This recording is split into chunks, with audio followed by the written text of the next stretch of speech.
என்னோடு உறவு தியாகிகளுக்கு மட்டும்தான்.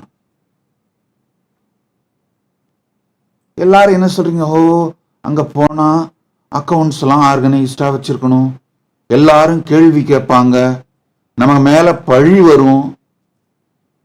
பழிக்கு பயந்தவன் வாழ்க்கையில் எதையும் சாதித்ததில்லை. என் மேல சொல்லாத பழியா? இன்னைக்கு தான் சில நாளைக்கு முன்னாடி குஜராத் கோர்ட் நான் நிரபராதின்னு சொல்லிடுச்சு.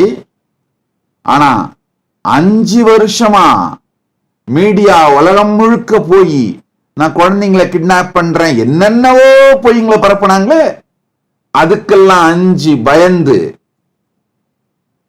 நான் என்ன என் வேலையை, நான் செய்ய வேண்டிய வேலையை செய்யாம விட்டனா இல்ல காம்ப்ரமைஸ் பண்ணிக்கிட்டனா? என்கிட்ட எவ்வளோ பிரஷர்.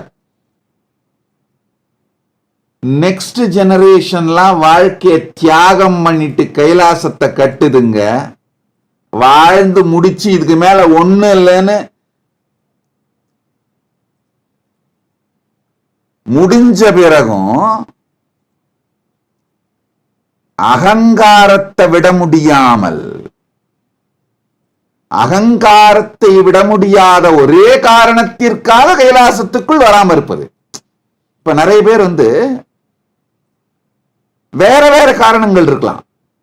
சாமி எப்படி எல்லாத்தையும் தியாகம் பண்ணித்தான் இந்த கைலாசத்தை உருவாக்கி இருக்கேன்னு அது புரிஞ்சதுன்னா அதை புரிஞ்சுட்டு அகங்காரத்திலிருந்து வெளியில வந்து தியாகம் செய்தால், ஆதீனத்துக்கு வந்து ஆதீனவாசி ஆகி பொறுப்பெடுத்து ஒரு கைலாசத்தையாவது நடத்துனா கேள்வி கேட்பாங்கதான், பழி வருந்தான். பொது சேவை செய்யும் போது எல்லாம் வருந்தான். வெளியிலிருந்தும் பழி வரும், உள்ள இருந்தும் பழி வரும். சங்கத்துக்கு உள்ள இருந்தும் பழி வரும். ஒரு டிபார்ட்மெண்ட்டுக்கும் ஆர்கனைஸ்டா அலைன்டா இருந்தாகணும். இதெல்லாம் செய்யறது தான் தியாகம். இதெல்லாம் செய்யறவங்களுக்கு தான் என்னோடு வாழ்க்கை. அவங்களுக்கு மட்டும்தான் கைலாச பதவி. இல்லைன்னா என்ன கேட்காத, எல்லாம் வாங்கிக்கோ. பணம் வரும், சுகம் வரும், ஹெல்த் வரும், என்ன வேணுமோ வாங்கிக்கோ, சொர்க்கம் வரைக்கும் போய்க்கோ. அதை தாண்டி கைலாசம் வரணும்னு நினைக்காத. கைலாசத்துக்கு வரணும்னா அகங்காரத்தையும் ஆணவத்தையும் மும்மலத்தையும் தியாகம் பண்ணிட்டு, ஆணவம் கண்மம் மாயை தியாகம் பண்ணிட்டு பக்தர்களுக்கு சேவை பண்ணு. எதிர்கொண்டு வருகிற எல்லா ப்ராப்ளத்தையும் ஃபேஸ் பண்ணு. அக்யூசிஷன் வரும், என் மேல வரலையா அதுக்காக நிறுத்திட்டேனா? உங்களை மாதிரி எல்லாம் ஐயோ ஐயோ டச் மீ நாட்டுற வாழ்க்கை நான் வாழ்ந்திருந்தேன்னா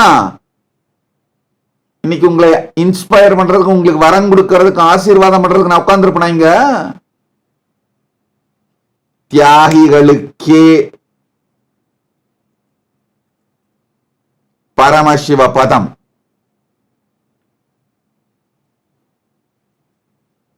மற்றவர்கள் பணம் வாங்கிக்கோ, பொருளை வாங்கிக்கோ, உடல் நலம் வாங்கிக்கோ, சொர்க்கத்து வரைக்கும் போய் என்ஜாய் பண்ணிக்கோ, திரும்ப அங்கிருந்து தொப்புன்னு கீழே வந்து மீண்டும் ஒரு பிறவி எடு, பிறந்து இறந்து என்ன புல்லாகி பூடாய் புழுவாய் மரமாகி பல்விருகமாகி பறவையாய் பாம்பாகி கணங்களாய் தேவராய் எல்லாமாய் பிறந்து பிறந்து வாழ். அதோட நிறுத்திக்கோ. என் உறவு வேணும்னு கேட்காத. என் உறவு தியாகிகளுக்கே. கைலாசம் அப்படிங்கிறது ஆர்கனைசேஷன் இல்ல, உன் அகங்காரத்தை அறுத்தெடுக்கும் அறுவை சிகிச்சை மையம்.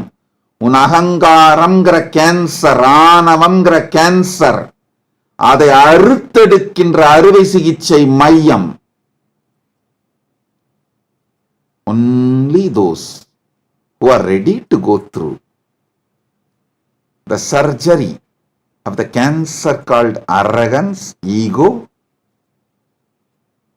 will have life with me, only they will have me.